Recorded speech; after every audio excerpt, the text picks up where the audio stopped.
Alright guys, Gourley back with Gaming with Gourley, and we are going to be, well, continuing our journey on Catan on this game. Right now we're still in the second scenario of this game, and I'm trying to do it more like a tutorial type of telling you guys why I'm doing things instead of just straight out doing them and having you guys question it. So we are still dominating the board, I would say. We were able to place last on a group of 4, which is the standard board. We're pretty much controlling brick right now. No one else is on brick except for Sean, and he is in a pickle because he's kind of stuck on where he has to go. He has to go to some pretty bad numbers, and we're on the sheep port, and we pretty much have the other one blocked off, so no one else is going to be able to get to that. We have pretty good sheep numbers with the 6 and the 8. We have the 10 road, so if a 10 hits, we can build a road pretty much right away. Right now we're waiting on 6 to hit twice, because if it does, we can port trade and... Wait. No, we can do it right now. I totally overlooked this. What we're going to do is we're going to play the Year of Plenty. We're going to pick up 2 ore, and then we're going to port trade. Wait, where do I want it? Oh, this is going to be horrible. We'll put it on this 6-3-10 because that's what I've told you guys. If a 10 hits this time, this way. This is hard. I'm actually going to go against what I should do, and I'm going to put it over this 10-8. And the reason for that is if a 10 hits, I'll be able to throw down 2 roads. And if an 8 hits, I'll pick up 2 sheep. But if I put it at the 10-6-3, what would happen is, if a 10 hit, I would pick up 3 brick and 1 wood. That would set me behind. So I'd be almost forced into trading brick away, and I kind of want to hoard it so no one else can build roads. And also, then if a 6 hit, I would be picking up 2 sheep and 1 wheat. So if a 10 and a 6 hit in a round, I could really have too many cards. I know this can kind of happen with the 8 right now. Also, if a 10 and 8 hit, I'll have too many cards. But what I'll be able to do is I'll be able to throw down some roads without having to trade too much away. I'll have 3 sheep, so I'll be able to port trade 1 of them away and still have 1 in the pocket. So let's go ahead and do this. We want ore. And, oh, yeah, okay. Sorry, I wasn't thinking right there for a second. And once we pick those up, we're going to port trade. I know no one will do this, but we'll throw it out there, see what someone will say. Everyone says no, so let's go straight into port trading. So we get the first city, and we're not on ore. So it pays to buy development cards, folks. I almost went... Alright, so we'll throw down right here. Alright, and so building that city, that gave us that settlement back, so now we have 1 more settlement in our pocket than everyone else. Okay, so we would have picked up 2 sheep here, but that's okay, we can pick up 1 because I plan on getting to that 6-5-3, that 6 sheep, 5 wood, 3 brick, and then we'll be able to pick up 2 on that then. That will be no big deal. And I think I'd rather... Oh, my good knights have helped me obtain the greatest power. Did he just... I don't know how long he said that. Anyways. So I'm kind of wanting to spread stuff out so it's not really like one person can attack at one spot and really hurt me all that bad. Right now the spot to attack for them would be my 10 brick, I think. Because that would kind of set me behind. And that would take that number away from me, and I wouldn't be able to build so many roads. 8, so we're going to pick up 2 more sheep. And then, what do we have? We have 4 sheep, 2 wheat. No, 5 sheep, 2 wheat. Oh, I picked up 3, not 2. Sorry, I was wrong on that. Alright, so 8, we'll pick up 3 more. We'll have too many cards. That's one thing, though, playing with 4 people, is the chance of having too many cards goes up quite a bit. Other than 3, because you're playing quicker. And what do I want to do? I can port trade. I can port trade for another city. I might as well. I'm not even going to ask everyone else. When we play 5 and 6 people, that opens all build, and so people are able to build more often. Even though that they can't trade, they can't initiate a trade, they can trade with other people who are wanting to build stuff. So that kind of helps get cards out of people's hands, but for some reason a lot of people don't really pay attention, and what they end up doing is do I want that there? Yeah, let's just pick up as many sheep as we can. Who cares? I probably should have tried to build over there, but who cares right now at this point? Looks like I'm gonna win. A lot of people don't pay attention, so they get stuck with too many cards and they really just kick themselves. One thing that I try and do all the time is try and look at the board and figure out what flows together, not just what are good numbers, but what flows together in the entire game.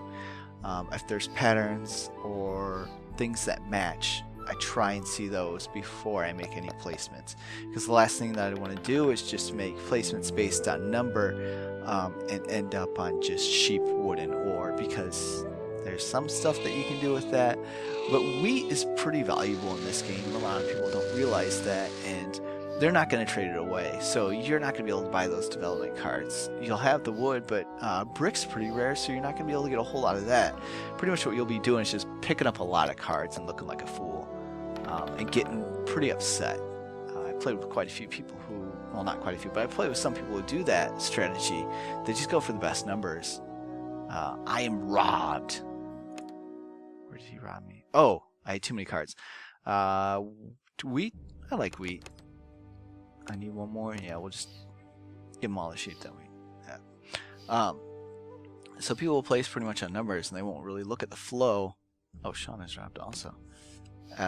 And they'll really hurt themselves because they don't try and figure out before they even place what their plan is, and then they're kind of racing to catch up with everyone else who's playing, and figure out what they want to do. And if you don't plan ahead of where you want to go in this game, you might as well just accept loss right at the get-go. Let's see, I don't think ore's been picked up. No one has ore to trade. I'd like a development card right now just to get that stupid thief off me, because 1 in 8 hits, that's gonna hurt, because that's pretty much a free resource. 1 in 8 hits for me. Alright, 11. Yes, that is 1 ore. I don't think anyone's gonna trade with me though. I have 6 points. Oh, Marianne has 4? Where else is her stuff? She has... Oh, she has the largest army. I didn't even know that. So that's not something I'm gonna get. Marianne is robbed. Suck it, Marianne, and you and your army. Oh, she's giving up wheat like crazy. Vincent is robbed. Where else is Marianne other than right here? Oh, she's... Okay, that's why she's giving up wheat, because she's picking up on that 9. I figured she'd be giving up some wood, too. Alright, come on, Vincent. Roll something good for us, buddy. 10. That's pretty good. That's 2 roads. Oh, now I can build a road and a settlement, I believe, right where I wanted to. So that's great. Let's see, what do you want?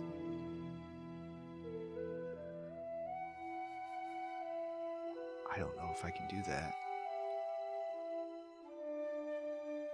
I'm gonna pass, dude. You really want that brick. I will do that. I think that is a trade I'm willing to do. Hopefully I can pick up a sheep if I can. I know I shouldn't have traded that, but oh well. I'm greedy. In the grand scheme of the game, if I really wanted to hurt him forever and ever, I wouldn't have traded. But right now I feel safe, so I traded. I picked up some wheat. I want a sheep. The reason that I want a sheep is I want to buy development card, because I'm going to throw down a road and a settlement. And then buying that development card for the backup. Knight would be nice. I'll give it to you this time in order to keep the peace. What is this? Question mark? No! No, I'm not giving my ore. You can burn. And a fire. Alright. What do we need? We need a road and a settlement. So we're going to throw that down. Put down a settlement right here. I know I could have bought that, what's it called? Development card right then and there. But I want to block this off so no one can come over on the left side. So right now I have my stuff spread out between the left side and the right side. Nothing in the center, but that's alright because now no one can really cut me off. There's nowhere else really that I want to go. I mean, this 4 to 11 over here in the bottom right would be nice to get to, but I have no plans on getting over there. I have 7 points right now. So pretty much what I'm going to try and do is I'm going to try and get 2 more cities, probably, and then we'll see what happens from there. Not even going to guarantee that I'm going to try and get 2 more cities. Let's see, what do I have? I have 2 more cities I can build. I have 2 more settlements that I can build. So if I need to, I can build also more settlements since I'll be getting more of those cards in. So actually looks like it's about time to end this episode. So thanks for watching, guys. This has been Gourley with Gaming with Gourley, and I'm trying to do a tutorial style of Catan. I hope that it's helping. Bye.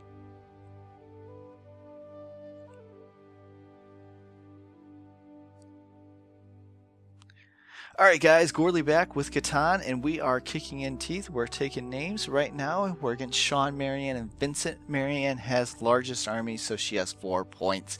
Everyone else still has the initial 2, so they are no problem. We're sitting on 7 points. We're pretty much blocking our way in.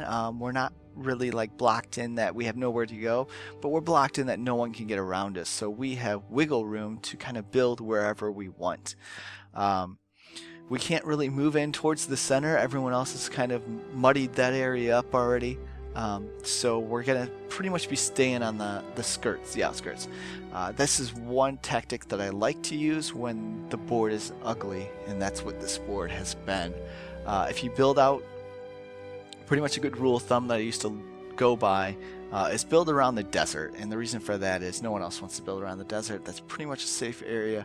If you can find a couple good numbers around that, that's great. And then from that it kind of ventured out to build towards the, build near the edge and then towards the edge if you can, and that's for the same reason, but you're also getting ports with that, because you're kind of kicking yourself that you're only getting 2 resources, but you're getting the port.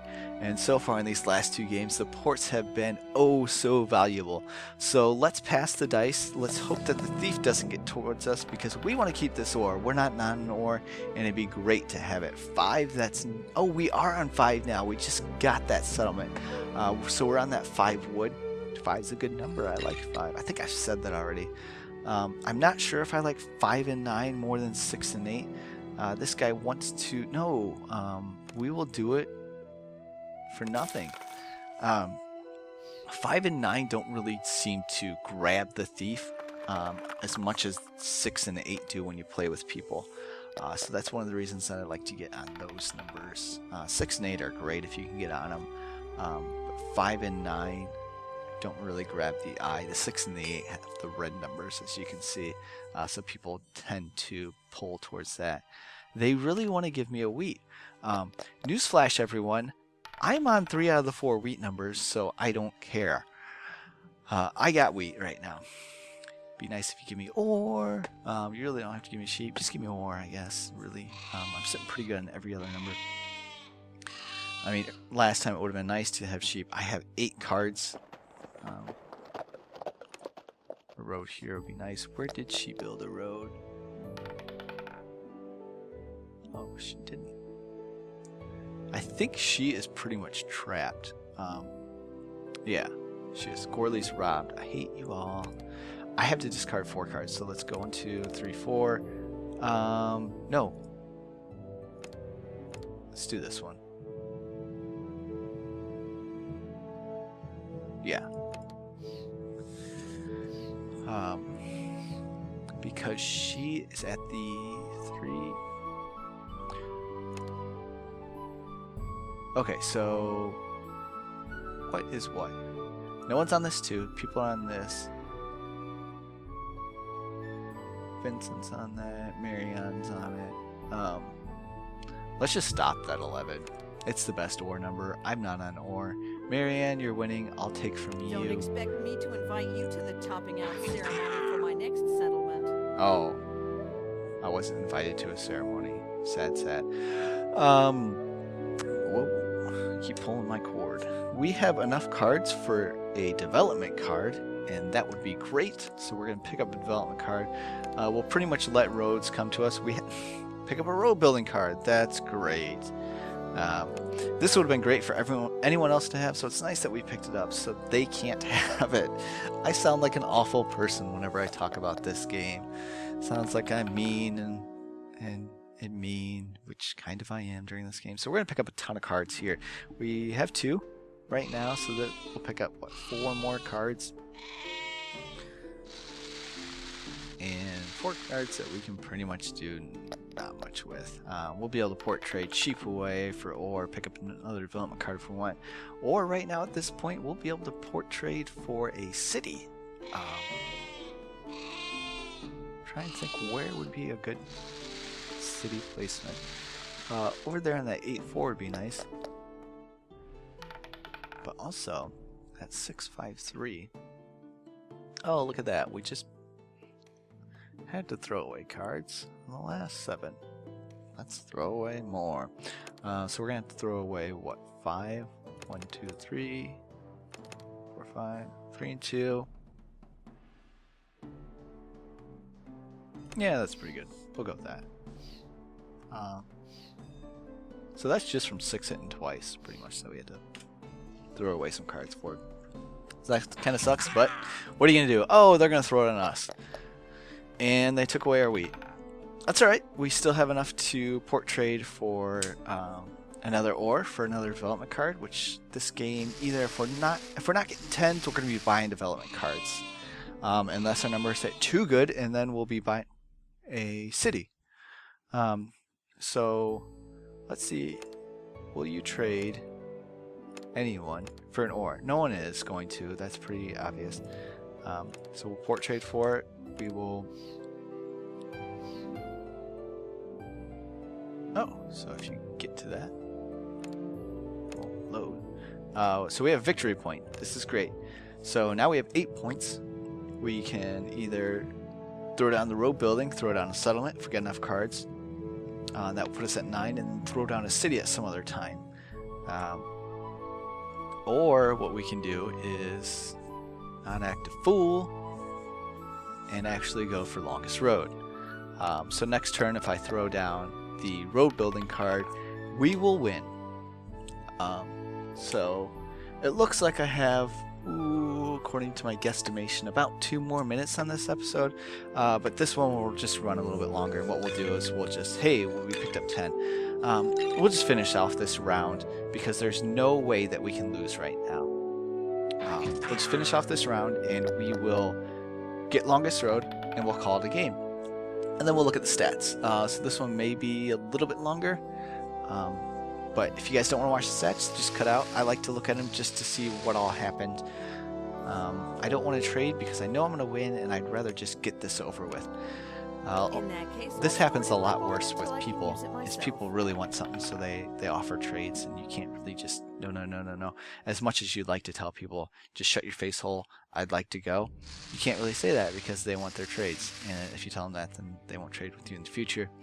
One of the things that I like to do, this is another thing that's going to make me sell an awful at this game, even if I don't have the card, if it sounds like a good trade, sounds like something that maybe I'd want to do, or it's something, person has something that I'm going to want to trade with them in the future, I always make it look like I have that card and it's a really hard decision. And I always decide no. And one of the reasons, so let's just do our road building and we'll win. Alright, so I got longest road, 10 points, we win.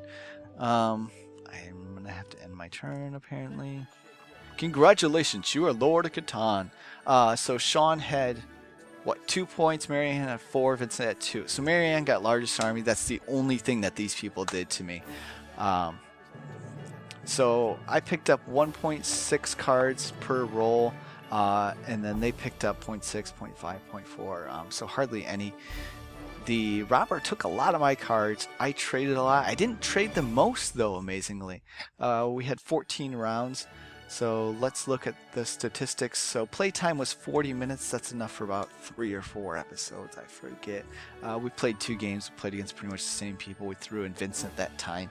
I don't know what to think of Vincent. He really didn't do much. We traded quite a few resources. Totally, we've played 127 minutes. This is... I thought this was the shortest game. Apparently not. Apparently 41 minutes is shorter than 40. But half this time was pretty much me just talking and blabbing on. So here are the dice layouts. 6, we were on 6. We were on both 6 numbers, so that really helped us. 9, we weren't really on. So that didn't help us that much. 7 just seemed to hit like crazy there for a while and then just kind of die out. 8, we were on that. And that hurt pretty well. 12, I think it hit more than it was supposed to. 11 should have hit more. I don't remember 4 hitting all that much, but apparently it did. So that is game 2 of Catan, guys. Thanks for watching. This has been Gourley with Gaming with Gourley. I think that's 3 or 4 episodes, so that's not a full week. I'll have to figure out how to do that. So if you guys like this tutorial style, please leave a comment. Tell me if you do, or if you don't. If you'd rather just watch me just blaze through them, I can. If you don't want to watch them, then just don't click on that video. That's pretty simple. I mean, just don't waste your time. I don't want you to waste your time on something that you don't want to watch just because you have time. So thanks for watching, guys. Have a great one. Bye.